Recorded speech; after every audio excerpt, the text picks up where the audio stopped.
Hello दोस्तों, आप सभी का स्वागत है आरएस एजुकेशन यूट्यूब चैनल पे। तो आज हम दोस्तों बात करेंगे फोर्थ ग्रेड पे और उससे रिलेटेड हिंदी के कुछ टॉपिक हैं वो फटाफट करेंगे। देखो, क्रिया क्या होती है? क्रिया क्या होती है? किसी संज्ञा या सर्वनाम की क्या बताती है?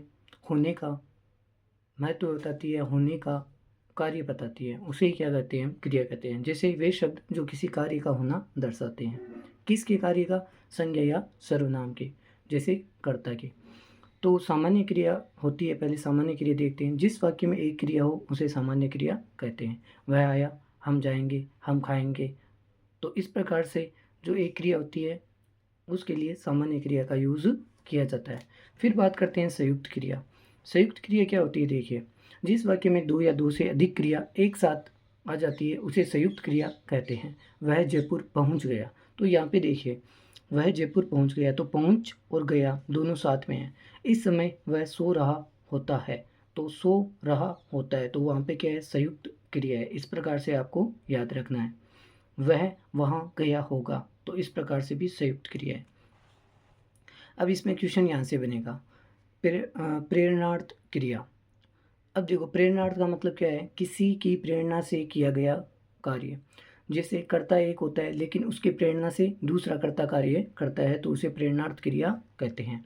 जैसे जब कर्ता अपना कार्य किसी और से करवाता है तो और स्वयं नहीं करता है, तो इस क्रिया को क्या करते हैं? प्रेरणार्थ क्रिया कहते हैं। जैसे सोहन राम से कपड़े धुलवाता है, तो सोहन खुद नहीं धोता है कपड़े, किससे धुलवाता है? राम से कपड़े धुलवाता है। तो यहाँ पे क्या है? प्रेरणार्थ क्रिया है, क्योंकि सोहन काम नहीं कर रहा है, राम कर रहा है। सूर्य दर्जी से कपड़े सिलवाता है, तो देखो, सूर्य खुद कपड़े नहीं सिलता है, किससे सिलवाता है? दर्जी से। तो यहाँ पे प्रेरणार्थ क्रिया होगी। दोस्तों, इसमें मोस्ट होगी सकर्मकर अकर्मकर। वो भी मैं बताऊंगा कैसे करते हैं सकर्मकर क्रिया को और अकर्मकर क्रिया को। प्रीवियस ईयर के क्वेश्चन भी करेंगे हम। तो देखो, सजातीय क्रिया क्या होती है? अब दूसरा टाइप, किसी वाक्य में एक ही प्रकार की क्रिया आ जाए तो इस प्रकार की क्रिया को सजातीय क्रिया कहती है। जैसे आर्यों ने लड़ाई लड़ी, तो देखो, लड़ाई और लड़ी दोनों में ल ल। फिर वह कई बोलियां बोलता है, तो बोलियां और बोलता है, तो इस प्रकार की क्रिया को क्या कहेंगे? सजातीय क्रिया कहते हैं। फिर क्रिया का नेक्स्ट प्रकार क्रियात्मक क्रियार्थक क्रिया। क्रियार्थक क्रिया क्या होती है? जब क्रिया वाक्य में पहले प्रयुक्त हो तो उस क्रिया को हम क्रियार्थक क्रिया कहते हैं। यानी वाक्य में पहले से ही क्रिया आ जाए तो उसे हम क्रियार्थक क्रिया कहते हैं। जैसे टहलना शरीर के लिए अच्छा है, तो टहलना पहले ही क्या आ गई है? क्रिया आ गई है, तो यहाँ पे क्या है? क्रियार्थक क्रिया है। टहलना शरीर के लिए अच्छा है। फिर जीना एक कला है, तो यहाँ पे जीना क्या है? ये क्रिया है, तो जीना एक कला है। इस प्रकार से जो क्रिया पहले आ जाती है, तो इस प्रकार के वाक्यों को या इस प्रकार के वाक्यों में प्रयुक्त क्रिया को क्या कहते हैं? क्रियार्थक क्रिया कहते हैं। अब देखो, काफ़ी इंपॉर्टेंट है, क्रम के आधार पर क्रिया कितनी होती है। तो सकर्मकर क्रिया पढ़ते हैं। देखो, इसका एक छोटा सा ही आपको याद रखना है कि कौन सी क्रिया सकर्मकर क्रिया होगी। तो कर्म की समाप्ति की ओर संकेत करती है। ये क्रिया किसकी ओर संकेत करती है? कर्म की समाप्ति की ओर, और ये कर्म को बताती है। या वस्तु की अर्ध समाप्ति, या जैसे कर्म है तो कर्म किसे कहते हैं? वस्तु को ही कहते हैं। वस्तु की अर्ध समाप्ति या वस्तु की समाप्ति की ओर संकेत करती है, इतना याद रखना है। जैसे राम ने रावण को मारा, तो राम ने क्या किया है? रावण को मारा है, तो इसमें कौन सी क्रिया होगी? सकर्मकर क्रिया। राम ने रावण को मारा, तो रावण क्या हो गया? खत्म। सीता केला खाती है, तो केला क्या हो गया? सीता के खाने से खत्म। तो ये क्या है? कर्म। जैसे कोई कर्म क्या होती है? वस्तु तो होती है, तो उस वस्तु को क्या है? खत्म करती है, या खत्म या अर्ध समाप्ति को दर्शाती है। राधा फूल तोड़ रही है, तो राधा फूल तोड़ लिया, तो पौधे से फूल टूट गया, तो इसका क्या है? संबंध हट गया पौधे और फूल का। तो यहाँ पे कौन सी क्रिया होगी? सकर्मकर क्रिया होगी। तो किसी वस्तु का किसी वस्तु से संबंध टूट जाए या कोई वस्तु समाप्ति की ओर अग्रसर होती है, तो वहाँ पे सकर्मकर क्रिया होगी, आपको याद रखना है। फिर देखो, राम पुस्तक पढ़ता है, तो राम ने पुस्तक पढ़ ली या आधी पढ़ी है, इसका मतलब पढ़ी तो है उसने, तो इसका मतलब क्या होगा? यहाँ पे सकर्मकर क्रिया होगी। ठीक है, तो मैंने यहाँ पे दिखा भी रखा है, पुस्तक पढ़ ली गई है।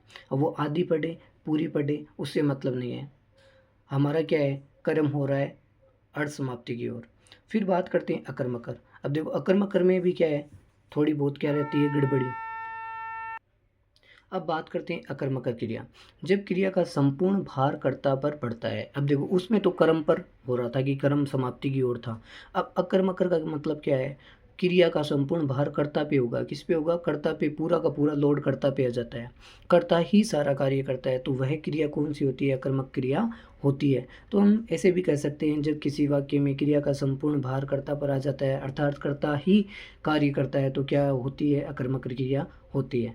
हमें क्वेश्चन वहाँ पे सही करना है, हमें परिभाषा नहीं आएगी कि ये क्या होती है। तो पक्षी आसमान में उड़ रहे हैं, तो आसमान में उड़ने का काम कौन कर रहे हैं? तो पक्षी कर रहे हैं।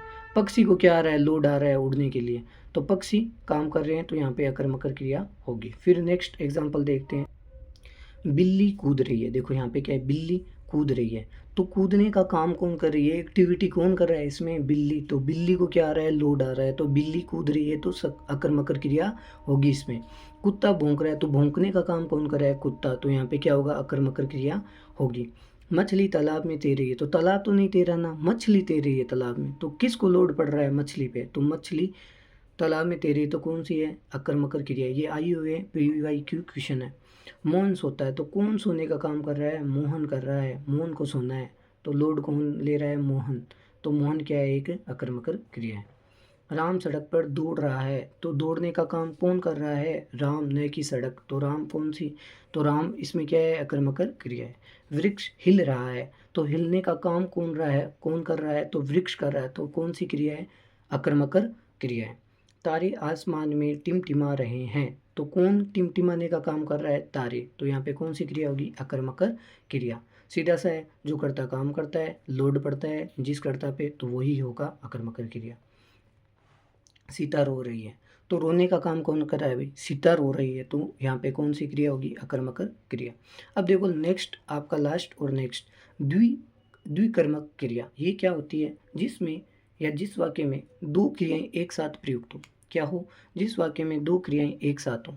एक क्रिया सजीव को दर्शाती है और दूसरी क्रिया उससे संबंधित वस्तु या निर्जीव वस्तु से संबंधित होती है। जैसे राम पुस्तक पढ़ता है, तो राम क्या कर रहा है? राम के तुरंत बाद निर्जीव आ गई और पढ़ता द्विकर्मक क्रिया है। तो यहाँ पे राम और पुस्तक दोनों को कौन सी क्रिया दर्शा रही है? पढ़ता। ये दोनों का काम कर रही है, तो राम पुस्तक पढ़ता है, तो इसमें द्विकर्मक क्रिया है। यहाँ पे सजीव राम है, जो कौन सा ऑब्जेक्ट को पढ़ रहा है? पुस्तक को। तो दो काम के लिए एक क्रिया प्रयुक्त हुई है। अब PYQ क्वेश्चन कर लेते हैं थोड़े बहुत। इतने लिख पाया। अध्यापक ने छात्र को पुस्तक पढ़ाई, तो अध्यापक छात्र पुस्तक पढ़ाई, तो यहाँ पे देखो कौन आ रहा है? छात्र पुस्तक और पढ़ाई। देखो छात्र को क्या अध्यापक ने क्या करवा रहा है? छात्र को पुस्तक पढ़ा रहा है, तो यहाँ पे कौन सी द्विकर्मक क्रिया है? दो काम हो रहे हैं। हरीश ने मोहन को खाना खिलाया, तो हरीश ने किसको खाना खिलाया? मोहन को। तो यहाँ पे दो कार्य हो रहा है, मोहन को खाना खिलाया, तो द्विकर्मक क्रिया है। मोहन नहाकर पूजा करने लगा, तो इसमें आपको बताना है कि मोहन नहाकर पूजा करने लगा, इसमें कौन सी क्रिया है। आई होप आपको समझ में आया है। धन्यवाद।